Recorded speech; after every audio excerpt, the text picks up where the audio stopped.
रात के करीब 11 बज रहे थे। घने जंगलों के बीच से गुजरती हुई कच्ची सड़क पर एक पुरानी जीप हिचकोले खाते हुए आगे बढ़ रही थी। जीप की हेडलाइट्स अंधेरे को चीरती हुई कोहरे की मोटी चादर पर पड़ रही थी। गाड़ी चला रहा था आर्यन, जो एक निडर खोजी पत्रकार था, और उसके बगल में बैठा था कबीर, जो स्वभाव से थोड़ा डरपोक लेकिन आर्यन का सबसे भरोसेमंद कैमरामैन था। उनका मकसद था बैरांगढ़ जंक्शन, एक ऐसा रेलवे स्टेशन जिसे 30 साल पहले बंद कर दिया गया था। लोक कथाओं के अनुसार आज भी वहां रात के 12 बजे एक ट्रेन आती है जो किसी को दिखाई नहीं देती, लेकिन उसकी आवाज और सीटी कोसों दूर तक सुनाई देती है, और जो भी उस ट्रेन को देखने की कोशिश करता है वो कभी वापस नहीं आता। आर्यन, यार अभी भी वक्त है, वापस चलते हैं, कबीर ने कांपती आवाज में कहा, अपनी जैकेट को कसते हुए। गांव वालों ने कहा था कि उस स्टेशन पर रात को परिंदा भी पर नहीं मारता। आर्यन हंसा, उसकी हंसी में आत्मविश्वास था। कबीर, हम 21वीं सदी में हैं। भूत प्रेत सिर्फ मन का वहम होते हैं। हमें बस वहां जाकर रिकॉर्डिंग करनी है और साबित करना है कि ये सब अफवाह है। अचानक जीप एक जोरदार झटके के साथ बंद हो गई। चारों तरफ सन्नाटा छा गया। सिर्फ झींगुरों की आवाज गूंज रही थी। आर्यन ने इंजन स्टार्ट करने की कोशिश की, लेकिन गाड़ी ने जवाब दे दिया। लगता है आगे का रास्ता पैदल ही तय करना पड़ेगा, आर्यन ने टॉर्च निकालते हुए कहा। कबीर ने न चाहते हुए भी अपना भारी कैमरा उठाया और दोनों घने कोहरे में स्टेशन की ओर बढ़ चले। करीब 15 मिनट चलने के बाद स्टेशन यहाँ से कितनी दूर है? कोहरे के बीच से एक पुराना जर्जर ढांचा दिखाई दिया। ये बैरांगढ़ जंक्शन था। स्टेशन की इमारत अंग्रेजों के जमाने की लग रही थी। स्टेशन पर आ गए हम लोग। ईंटें काली पड़ चुकी पुराना और थीं वीरान स्टेशन और है। दीवारों पर अच्छा, बैरंगढ़ पीपल नाम के है इसका। पेड़ उगाए थे। बैरांगढ़ लिखा हुआ बोर्ड एक तरफ झुका हुआ था और जंग खा चुका था। प्लेटफॉर्म पर कदम रखते ही हवा का तापमान अचानक गिर गया। कबीर को लगा जैसे किसी ने उसकी गर्दन पर ठंडी फूंक मारी हो। उसने पीछे मुड़कर देखा, लेकिन वहां सिर्फ अंधेरा था। कैमरा रोल कर, आर्यन ने धीरे से कहा। वहाँ पर क्या हो सकता है? दोनों प्लेटफॉर्म नंबर 1 पर डरने चलने वाला। लगे। पटरियों पर जंगली घास यहाँ उगी पर हुई कितनी थी, ग्रास है, लगता है जिससे बहुत साफ सालों से था कोई कि ट्रेन यहाँ नहीं आई बरसों होगी। से कोई ट्रेन नहीं आई। लेकिन अजीब बात यह थी कि प्लेटफॉर्म पर कहीं कहीं ताजी मिट्टी की खुशबू आ रही थी, जैसे अभी बारिश हुई हो, जबकि आसमान साफ था। तभी कबीर की नजर एक बेंच पर पड़ी। वहां एक पुरानी लाल रंग की लालटेन रखी थी। आर्यन, अरे यहाँ वो पर देख, जलती हुई लालटेन किसने लालटेन, रखी है? कितनी और वो आश्चर्य जल की रही बात है। कबीर की आवाज गले में अटक गई। आर्यन पास गया। लालटेन की लौ फड़फड़ा रही थी, लेकिन उसमें तेल नहीं था।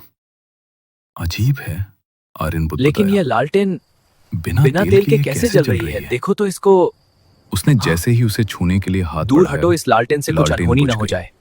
मैंने कहा और उसी दूर हटो पल दोस्त। स्टेशन की पुरानी टूटी हुई घड़ी तुमने ने इस लालटेन जोर को से क्यों आवाज छुआ? की। ये घड़ी इतनी आवाज क्यों कर रही है? टन।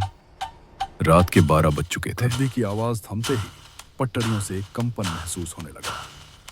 पहले वह बहुत हल्का था, जैसे दूर कहीं से ट्रेन आ रही हो। छुक छुक छुक छुक।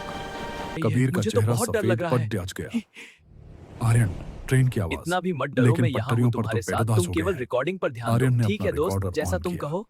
शांत रहे ये वहाँ कबीर, कौन है और ये ये पीछे से हवा ट्रेन का की शोर हो आवाजें क्यों आ सकता रही है। हैं? क्या तुम्हें लेकिन ये आर्यन वहाँ भी कौन है जानता और था ये कि पीछे से हवा ट्रेन की नहीं आवाजें थी। क्यों आ रही? क्या तुम्हें कुछ आवाज सुनाई दे रहा? देखो नजदीक वहाँ आती बेंच जा पर रही कोई। थी। एक पुराने स्टीम इंजन की सीटी ने सन्नाटे को चीर दिया।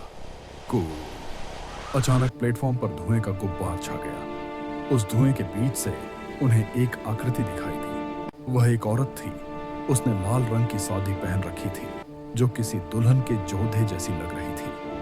वह प्लेटफॉर्म के दूसरे छोर पर अंधेरे में बैठी थी। उसका चेहरा बालों से ढका हुआ था। कबीर ने कैमरा नीचे कर लिया। आर्यन, भागते हैं, प्लीज। लेकिन आर्यन मंत्रमुग्ध सा उस आकृति वहाँ की ओर कौन देख है? रहा था। कौन है वहां? वो औरत उसने हमारे चिल्लाकर पास ही आ पूछा। रही है। उस औरत ने कोई जवाब नहीं दिया।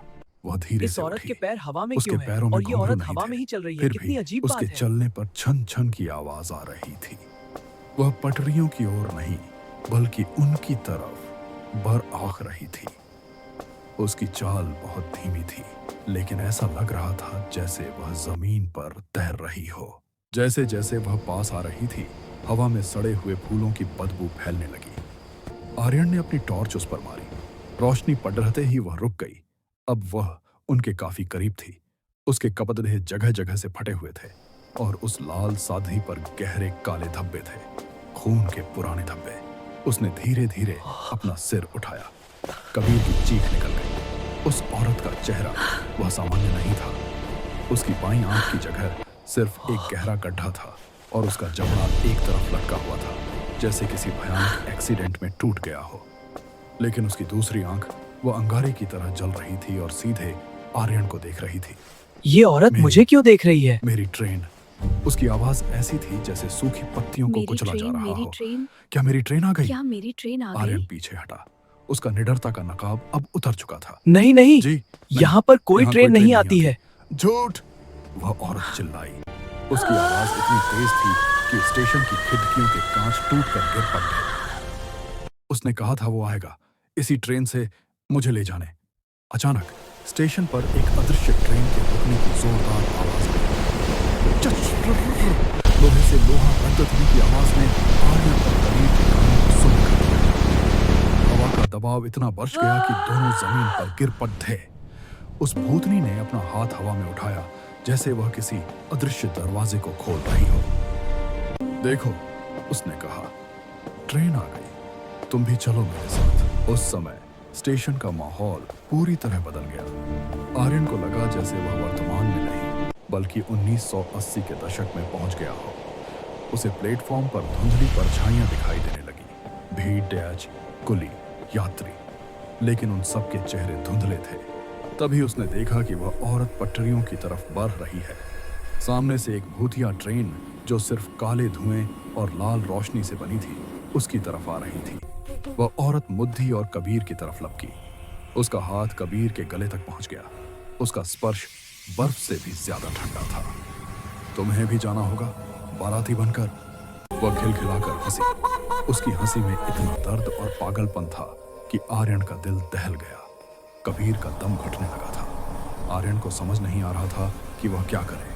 तभी उसकी नजर जमीन पर पड़ रही एक पुरानी जंग लगी लोहे की छड़ेज पर गई।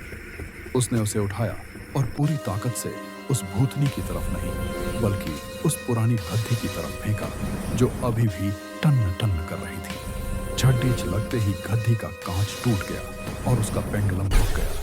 जैसे ही गद्दी रुकी, वह अदृश्य ट्रेन की आवाज एक भयानक चीख में बदल गई।